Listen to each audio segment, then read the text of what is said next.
할렐루야. 우리 귀하고 복된 주일입니다. 예배의 자리에 나오신 성도님들을 환영하고 축복합니다. 우리 곁에 계신 분들을 우리 밝은 표정으로 바라보시면서 또 반갑게 두 손 들면서 인사하겠습니다. 잘 오셨습니다. 반갑습니다. 잘 오셨습니다. 반갑습니다. 어떻게 명절들 잘 보내셨습니까? 시간이 한참 지난 것 같죠? 엊그제인데 벌써 시간이 이렇게나 지난 것 같아요. 명절이 이번 주 지난 주간이었어? 저만 그런가요? 다들 그런 생각하시는 것 같아요. 그러니까 참 하루하루가 정말 금방 지나가는 것처럼 느끼는 것 같아요. 그 금방금방 지나가는 시간 속에 주님 손 꼭 붙들고 살아가기를 축복합니다. 무엇보다도 명절을 통해서 우리가 가족과 친지들과 또 교제를 나누지 않았습니까? 우리가 받은 은혜, 구원의 그 기쁨을 알지 못하는 우리 가족 친지들 위해서 여러분 꼭 마음에 품고 기도하시기 바랍니다. 영혼 구원이라는 절대 가치를 꼭 품을 수 있도록 이것이 내게 주신 사명으로 알고 여러분 태신자를 꼭 마음에 품고 함께 기도로 구원의 길을 이뤄가기를 축복합니다. 오늘은 2월 마지막 주일이자 우리 교회력으로는 예수님께서 우리의 구원을 위하여 받으신 고난을 기억하며 주님의 말씀과 삶을 묵상하는 사순절 첫 번째 주일입니다. 부활절 전까지 주일을 제하고 40일 동안 주의 말씀을 묵상하고 예수님이 걸으셨던 그 길을 우리고 따라 걸어갈 수 있기를 소망합니다. 고난의 때가 지나면 부활의 영광이 찾아오는 것처럼 우리 삶의 자리도 동일한 은혜로 채워주심을 믿습니다. 예기치 않은 어려움의 문제 앞에서 고난이 나를 짓누르는 것이 아니라 이 고난 넘어 기쁨의 날로 인도하시는 주의 선하신 손길을 꼭 붙들고 나아가시기를 바랍니다. 어제 충남송교회 주관으로 척사대회를 잘 마쳤습니다. 오랜만에 이 윷놀이 하니까 참 재밌더라고요. 근데 이기고 지는 것은 중요하지 않지만 지니까 또 선한 마음은 들더라고요. 성도님들이 얼마나 열심히 하는지 목사님 낙이에요! 좀 봐주면 안 되나? 이렇게 즐거운 교제를 나눴습니다. 교회에서 이루어지는 교제를 통해서 서로 협력해 주시고 기도해 주시고 또 주관하신 충남성교회도 감사드립니다. 어제 또 우리 중등부 겨울수련회가 은혜 가운데 잘 마쳤습니다. 그 어린 때에 중학생 때에 주의 말씀에 사모하여 뜨겁게 예배하고 기도한 우리 자녀들의 그 앞날을 주님께서 붙드시고 이 시대에 능력 있는 세대로 세워줌을 믿습니다. 계속해서 우리 겨울 성경학교가 돌아오는 토요일 초등부가 있습니다. 여러분 같이 기도해 주시고 또 3월에는 유아부, 유치부, 유년부 세범 성경학교가 또 예정되어 있습니다. 계속해서 기도해 주시고 관심 가져주시면 은혜가 되겠습니다. 우리 한 번 더 곁에 계신 분들과 이렇게 인사합니다. 하나님께서 지키시고 도우십니다. 하나님께서 지키시고 도우십니다. 아멘이시죠? 하나님께서 지키시고 도우십니다. 이것이 우리에게 위로가 됩니다. 누가 나를 지켜주시는가? 누가 나를 도와주시는가? 사람이, 세상이 아니죠. 하나님이 나를 붙드십니다. 지치고 낙심될 때 여러분 이 고백이 하나님 앞에 올려드리는 기도가 되기를 소망합니다. 다윗은 충성된 신하입니다. 사울왕이 불의한 자일지라도 그 명령 앞에 순종할 줄 알았던 자가 다윗입니다. 왜 그렇습니까? 하나님께서 기름 부어 세운 자이기에 다윗은 판단하지 않았습니다. 판단하시는 분은 여호와 하나님이시고 나는 그 말씀을 지켜 행하는 준행자이니 사울왕 앞에 충성되어 행하는 신하 다윗을 보게 됩니다. 자, 그러한 충성된 다윗을 왜 사울왕이 죽이고자 하는가? 그 이유가 어디에 있습니까? 블레셋과 이스라엘이 전쟁을 벌이게 되는데 그 거대한 블레셋 장수 앞에 누구도 나서지 못할 때 소년 다윗이 만군의 여호와의 이름으로 나아가 문맷돌로 쳐서 죽이는 놀라운 승리를 거두게 됩니다. 이 승리를 이후에 백성들이 어떠한 노래를 부릅니까? 사울이 죽인 자는 천천히요 다윗은 만만히로다. 백성들이 기쁨에 겨워 그 어린 소년이 하나님의 이름으로 승리하는 것을 기뻐 찬양한 것이죠. 근데 사울왕이 들을 때는 어떻습니까? 몹시 분을 갖게 되는 것이죠. 자신의 자리를 위협할 자로 다윗을 보게 되니 그 안에 독한 시기와 질투가 일어나게 돼서 어떻게 하면 저를 죽일까 모의를 꾸미게 되고 군사를 보내어 저를 죽이고자 꾀하는 것이죠. 다윗이 하루아침에 모든 지위를 다 잃어버리고 가정도 빼앗기고 도망자 신세가 되어버립니다. 시편 17편의 말씀은 이러한 억울함을 당할 때에 하나님 앞에 나아가 호소하는 그 기도시입니다. 다윗의 기도의 시작이 어떻게 됐느냐, 1절의 말씀을 우리 같이 한번 보겠습니다. 여호와여 의의 호소를 들으소서. 나의 울부짖음에 주의하소서. 거짓되지 아니한 입술에서 나오는 나의 기도에 귀를 기울이소서. 고난의 때에 다윗이 하나님 앞에 나아가 호소하죠. 1절의 말씀을 보면 다윗이 얼마나 괴로운 가운데 있는지를 알 수 있습니다. 다윗은 정직한 자 아닙니까? 거짓되이 행동하지 않지 않았습니까? 불의한 왕일지라도 왕의 명령 앞에 충성되이 행할 줄 알았던 자입니다. 그 충성된 결과가 무엇입니까? 도망자 신세가 되었습니다. 계속되는 생명의 위협 가운데 할 수 있는 것은 도망치는 것밖에 없었습니다. 그러한 다윗이 하나님 앞에 간절히 호소하며 기도합니다. 하나님, 나의 정직함을 아시지요. 하나님, 나의 억울함을 아시지요. 하나님 앞에 토로하며 기도합니다. 다윗은 자기 억울함을 해결하기 위해서 권세가를 찾아가는 거 아닙니다.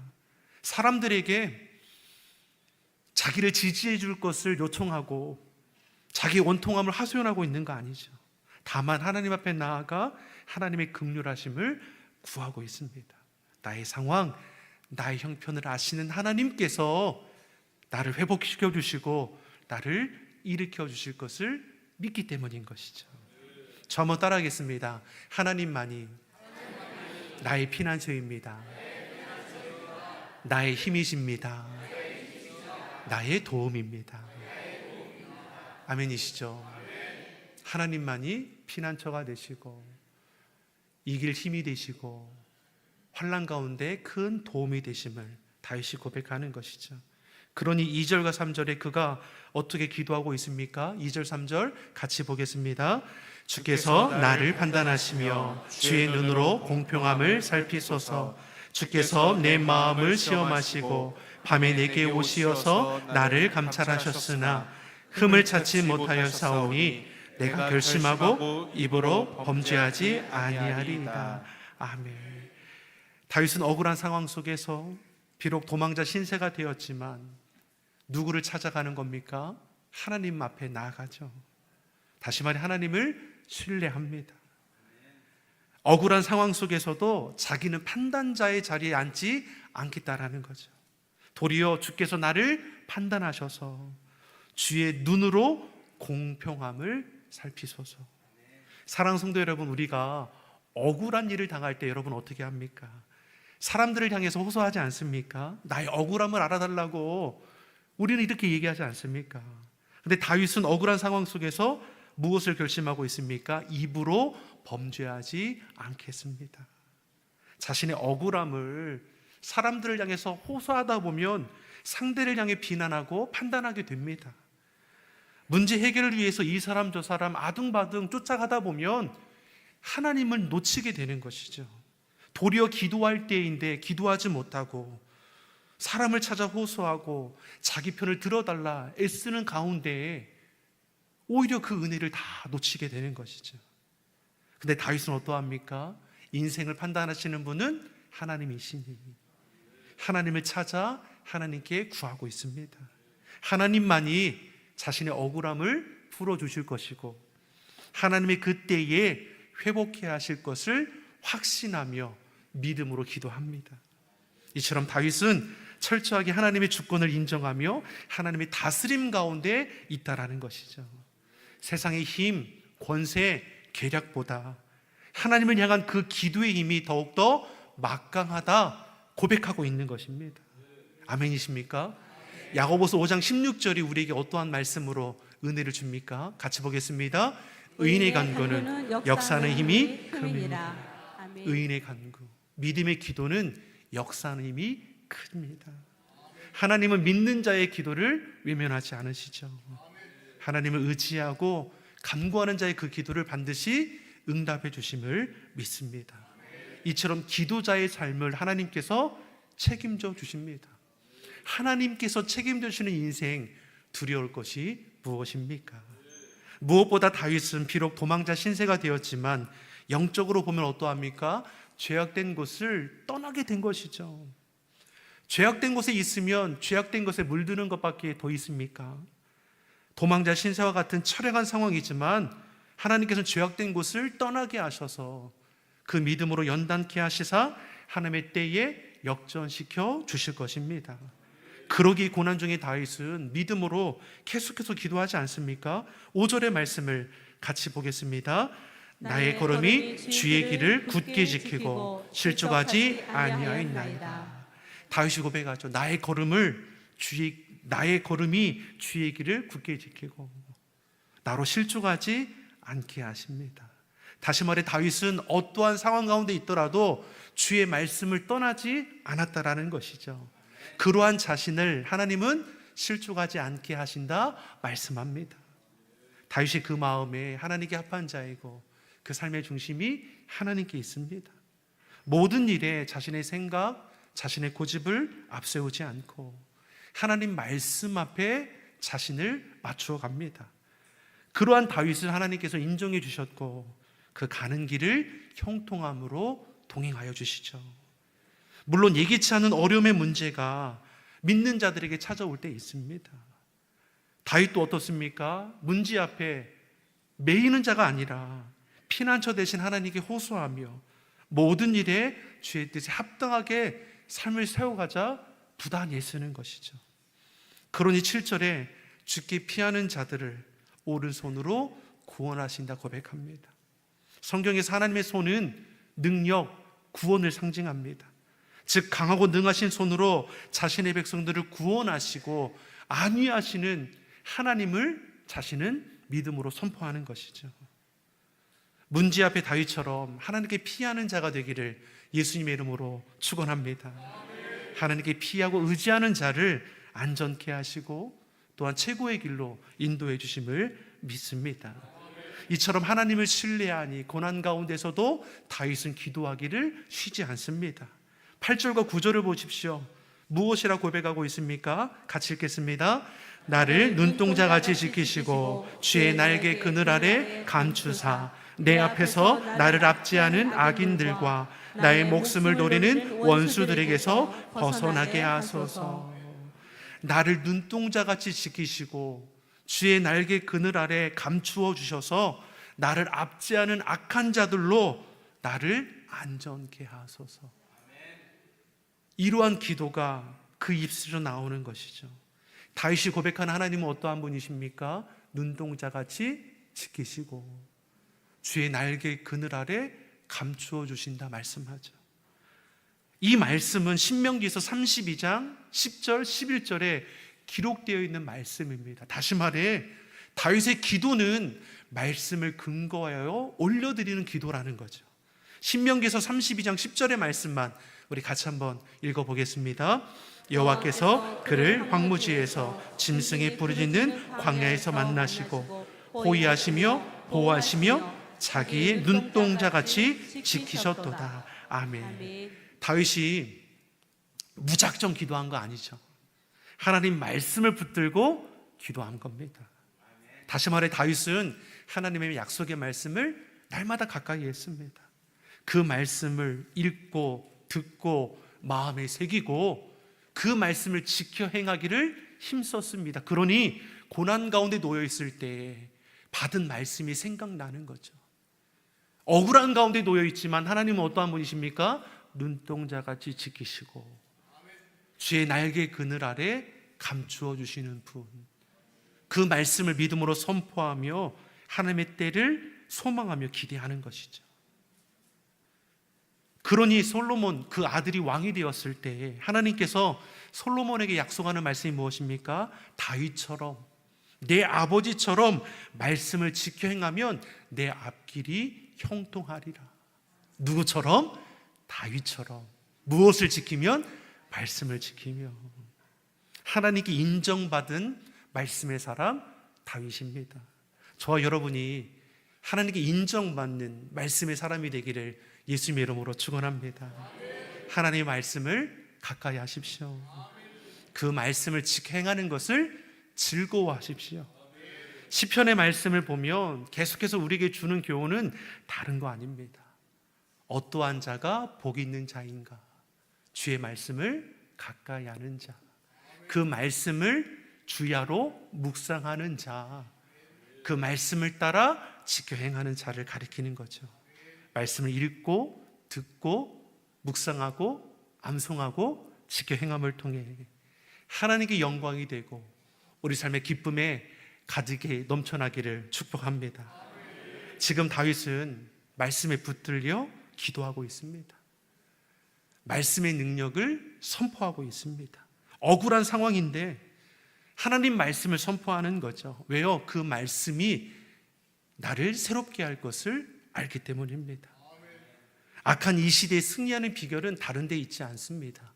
말씀을 가까이 하고 그 말씀을 선포하며 지켜 행함을 통해서 말씀의 능력이 우리 삶의 실체가 될 줄 믿습니다. 우리가 무엇으로 이 시대에 우리 마음을 지킬 수 있고 우리 가정을 지켜내며 사랑하는 우리 자녀들을 바르게 세워갈 수 있습니까? 알량한 내 힘으로 지혜로 할 수 있는 겁니까? 우리는 할 수 없죠. 하나님의 은혜로, 하나님의 보혈로 우리는 행하여 나갈 수 있습니다. 다윗이 하나님께 기도하죠. 주의 말씀에 붙들려 담대히 선포하며 기도합니다. 그리고 그 기도대로 하나님은 그 삶을 역전시켜 주시는 것을 우리로 보게 합니다. 억울할 때, 이기지 않은 문제를 만날 때 우리는 어떻게 해야 합니까? 따라하겠습니다. 기도하면 됩니다. 아멘이시죠? 성경은 우리에게 분명한 답을 줍니다. 기도하면 하나님께서 역사하십니다. 기도하면 감당할 수 있는 힘과 지혜를 더하십니다. 기도하면 피할 길을 내어주십니다. 기도하면 도우신 하나님의 손길을 경험하게 됩니다. 다윗이 고백하는 것처럼 하나님께서는 눈동자같이 지켜주시고 주의 날개 그늘 아래 우리를 안전하게 보호하여 주십니다. 이러한 은혜를 다윗이 알기에 늘 기도하며 주의 뜻 가운데 서는 것이죠. 다윗이 하나님 앞에 억울함을 호소합니다. 주의 말씀을 붙들고 그 말씀대로 되기를 간구합니다. 여전히 다윗은 위협 가운데에 공격하드는 그 무리들의 악한 세력으로 인해서 도망하고 있습니다. 달라진 거 하나도 없습니다. 그럼에도 어떻습니까? 대적자들 앞에 위축되거나 낙심하지 않습니다. 그럴수록 더욱더 하나님 앞에 나아가 기도하기를 멈추지 않습니다. 오늘 보면 11절에서 13절의 말씀을 같이 보겠습니다. 11절에서 13절입니다. 이제 우리가 걸어가는 것을 그들이 애워싸서 노려보고 땅에 넘어뜨리려 하나이다. 그는 그 움킨 것을 찢으려 하는 사자 같으며 은밀한 곳에 엎드린 젊은 사자 같으니이다. 여호와여 일어나 그를 대항하여 넘어뜨리시고 주의 칼로 악인에게서 나의 영혼을 구원하소서. 다윗이 감당하지 못하는 거죠. 그 대적자들을 무슨 힘으로 자신이 맞설 수 있겠습니까? 하나님을 의지하죠. 여호와여 일어나 그를 대항하여 넘어뜨리시고 나를 구원하여 주시옵소서. 이렇게 기도할 수 있는 이유가 어디 있습니까? 고난 가운데 낙심하는 게 아니라 무서워 떨고 있는 것이 아니라 하나님의 말씀을 의지하여 승리를 선포하고 있습니다. 여러분 어떻게 이러한 고백이 일어날 수 있는 것입니까? 하나님의 그 크신 사랑을 다윗이 경험했기 때문입니다. 목동일 때 양을 키울 때 어떻습니까? 맹수 사자곰이 잡아갈 때도 어떻게 합니까? 쳐서 무찔르지 않았습니까? 이것이 거저된 것입니까? 하나님의 돌보심의 은혜이죠. 블레셋 장수 골리앗을 맞서 싸울 때에 어떻게 능히 저를 대적하여 이길 수 있습니까? 만군의 여호와의 이름의 권세 앞에 능히 행한 것이죠. 다윗의 승리는 하나님께서 하신 것이죠. 그러니 다윗이 어떻습니까? 고난 중에도 낙심하지 않습니다. 오히려 하나님의 영광을 선포하며 승리를 바라보고 있는 거죠. 요한일서 4장 18절의 말씀을 보면 사랑 안에 두려움이 없고 온전한 사랑의 두려움을 내쫓는다 했습니다. 하나님의 사랑을 경험한 다윗은 그 두려움에 붙들리지 않습니다. 우리를 구원하신 분이 누구이십니까? 독생자 예수 그리스도의 그 보혈의 피값으로 우리를 자녀 삼아주신 분이 누구이십니까? 우리 하나님이시죠. 그 사랑을 아는 우리도 다윗처럼 담대히 승리를 선포할 수 있다는 것이죠. 예수님의 제자들이 복음을 전하다가 매도 맞기도 하고 옥에 갇히기도 하고 결국은 다 순교하게 되지 않습니까? 그런 어려움 가운데서도 복음을 전하는 것을 멈추지 않았습니다. 왜 그런 겁니까? 그 어떠한 어려움에도 굴하지 않고 주님께서 행하신 그 길을 걸을 수 있었던 것은 무엇입니까? 승리를 보았기 때문입니다. 예수 그리스도 십자가의 그 놀라운 승리를 경험했기 때문에 그 어떤 어려움도 나를 넘어지게 하지 못하는 것이죠. 우리도 똑같죠. 예수님의 그 크신 사랑, 그 은혜를 우리는 받았습니다. 그 무엇이 우리를 두렵게 하겠습니까? 그러니 다윗이 15절에 이렇게 고백하지 않습니까? 15절의 말씀을 같이 보겠습니다. 나는 의로운 중에 주의 얼굴을 배우리니 깰 때에 주의 형상으로 만족하리이로다. 아멘. 나는 의로운 중에 주의 얼굴을 배우리니 깰 때에 주의 형상으로 만족하리이다. 어떤 어려운 가운데 놓여 있을지라도 다윗의 관심, 다윗의 시선은 대적자들에 있지 않습니다. 하나님께 있는 것이죠. 내가 깰 때에 주의 형상에 만족하리라. 이 고백은 내가 주님과 함께 있음이 참 기쁨입니다. 이것만으로도 만족함이 됩니다. 이해가 되십니까? 사울왕의 위협을 받으면서 대적자들의 죽음의 상황 가운데 도망치는 신세에 놓여 있음에도 그가 깨어서 여호와 하나님을 찾고 구하는 그 시간 속에서 나는 기쁩니다. 감사를 고백하고 있다는 것이죠. 문제가 해결되어야, 가진 것이 많아야, 구하는 것이 응답이 되어야 기쁨이고 감사가 있느냐? 그거 아니라는 거죠. 다윗은 늘 깨어 짐을 바라며 기도하는 이 시간이 무엇보다도 기쁨이고 만족이라고 고백합니다. 사랑하는 성도 여러분, 우리가 이와 같은 은혜의 자리에 참여하는 자가 되기를 예수님의 이름으로 축원합니다. 예기치 않은 어려움이 우리를 결코 넘어지지 못하게 합니다.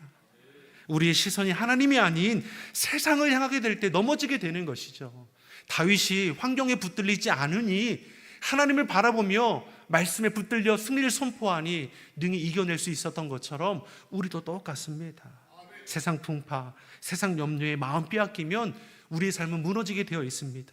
그러나 하나님 중심으로 믿음을 지키고 주님과 함께하면 고난 가운데서도 기쁨과 감사를 선포할 수 있습니다. 삶의 자리에서 예수님 믿어 구원함을 받은 하나님의 자녀임을 결코 잊지 마시고 말씀에 붙들려 믿음으로 선포함으로 올 한 해 하나님의 놀라운 역사를 이루어가는 귀한 성도님이 되기를 예수님의 이름으로 축원합니다. 기도하겠습니다. 사랑의 하나님 아버지, 삶의 자리에 예기치 않은 문제를 만날 때에 문제에 우리의 마음 빼앗기는 것이 아니라 우리의 시선이, 우리의 마음이 오직 하나님께 집중되게 하여 주시옵소서. 우리의 마음을 유동케 하는 일들 속에서도 하나님을 신뢰함으로 다윗처럼 깨어 기도하며 주의 뜻을 따라 행하게 하여 주시옵소서. 우리 인생을, 우리 가정을, 우리 자녀들을 눈동자같이 지켜주시고 주의 날개 그늘 아래 감추어 주시사 안전하게 하여 주시옵소서. 감사드리며 예수님의 이름으로 기도드립니다. 아멘.